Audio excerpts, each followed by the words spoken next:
Hey,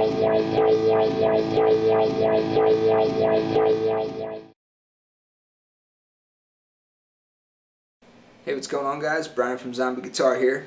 Today I want to talk to you about the difference between parallel modes and relative modes. Okay, so after watching this video, you should have an understanding of what the difference between the two is and why you would want to use either one.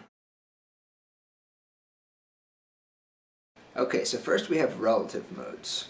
Now, relative modes, all that means is they contain the same exact notes as one another, okay? So, let's take the G Ionian mode, okay, also known as the G major scale, for example. That has the notes G, A, B, C, D, E, F sharp, and then back to G. Okay, so from that scale, 6 additional modes can be created by using those same 7 notes. The only difference is you start on a different note other than the G, and then you run through the scale, and then the result is you have a new mode. So if you wanted to play the A Dorian mode, for example, you could play the same set of notes, just starting and ending on the A. So it would be A, B, C, D, E, F sharp, G, and then back to A. Okay? A Dorian and G major, or G Ionian, are relative to one another because they contain the same notes.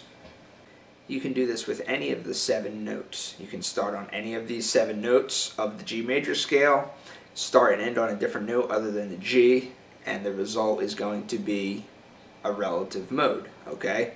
So every major scale, there's 12 possible major scales, and each major scale contains 7 of its own unique set of notes. Okay, so each major scale has 7 relative modes, okay? You understand that? If you don't understand that, check out some of my other lessons on modes, specifically the Introduction to Modes lesson, okay? But anyway, that's what relative modes are.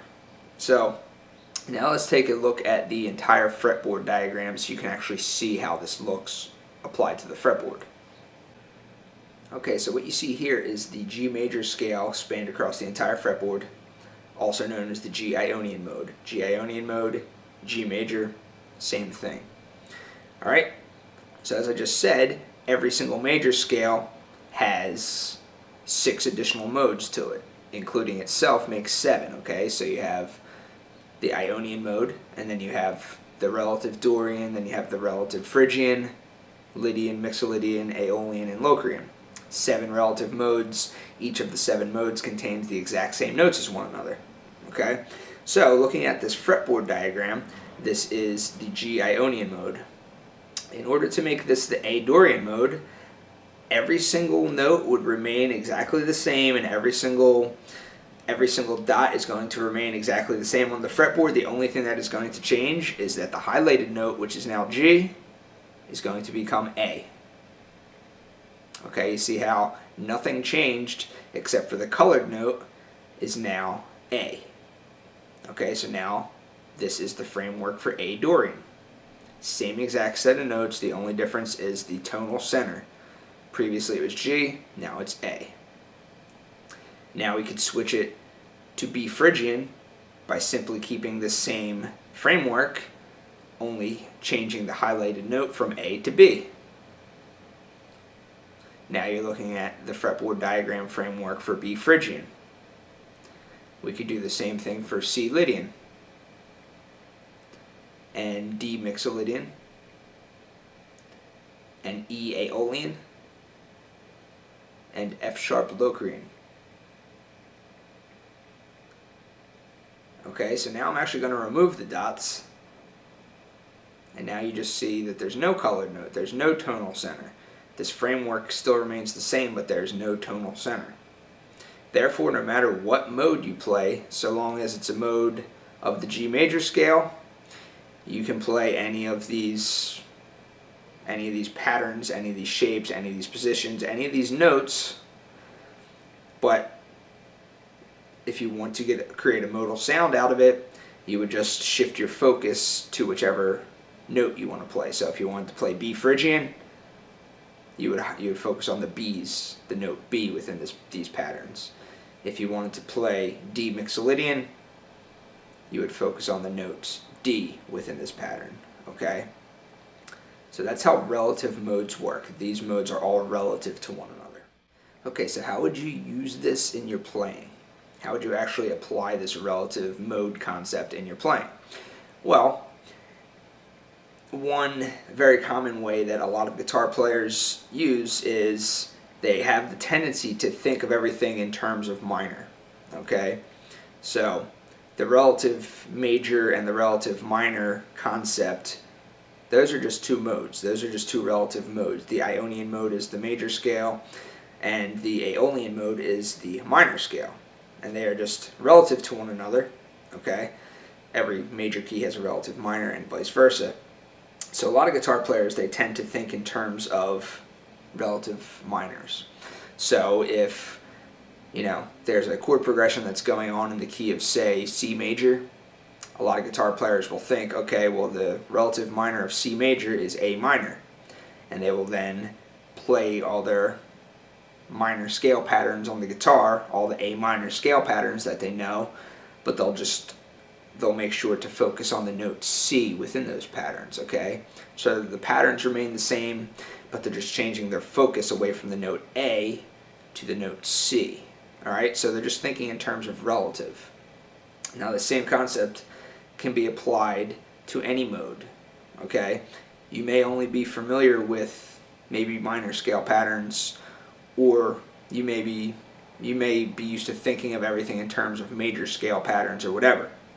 But since the patterns are all the same, you can always relate back to what you are familiar with. So say you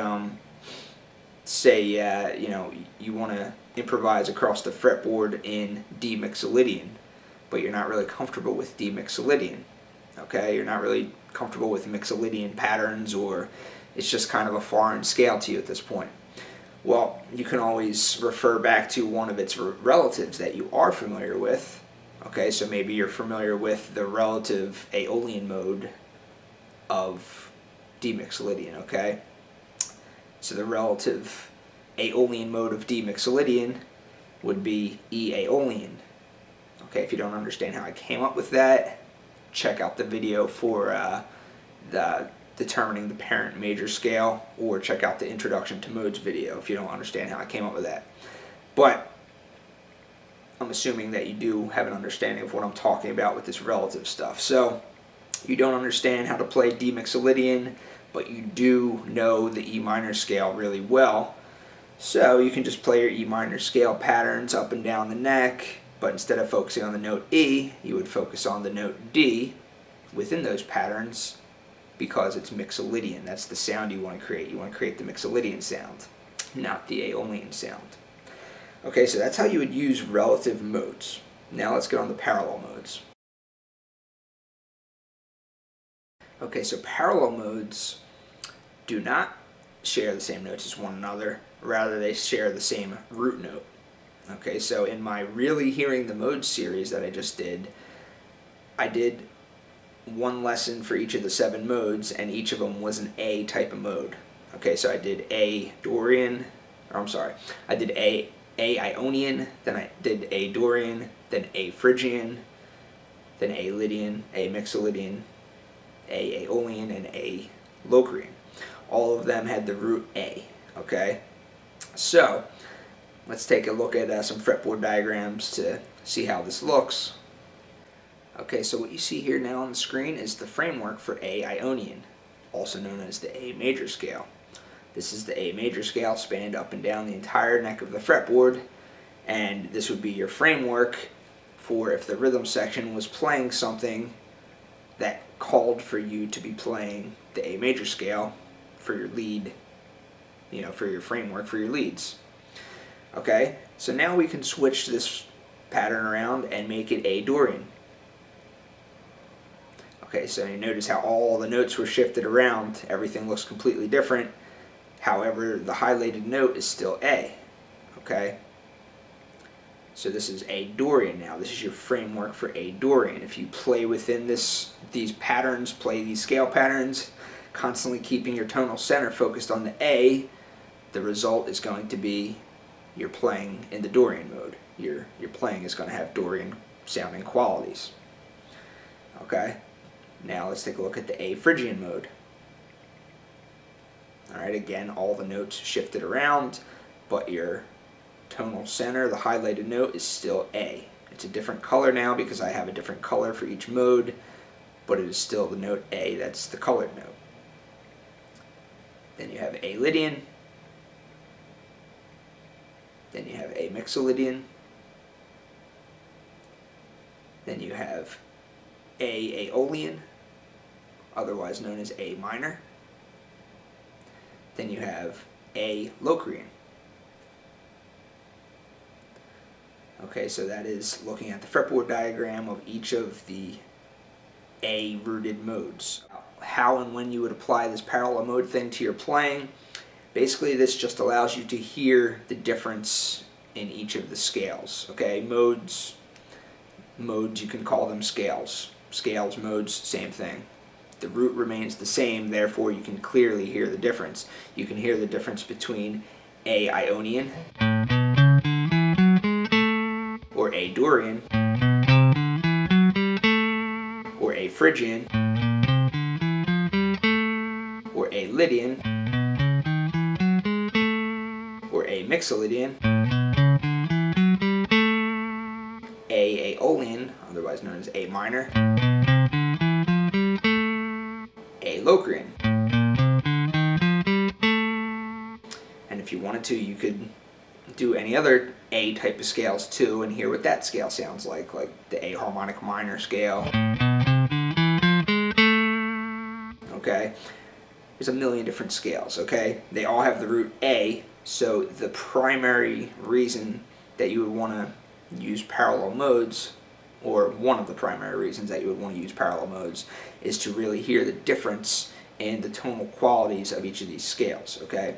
So that was the purpose of my 7-part Really Hearing the Modes series. I did all modes of A so you could compare the sounds to one another and really hear the tonal qualities, okay? So that's parallel modes.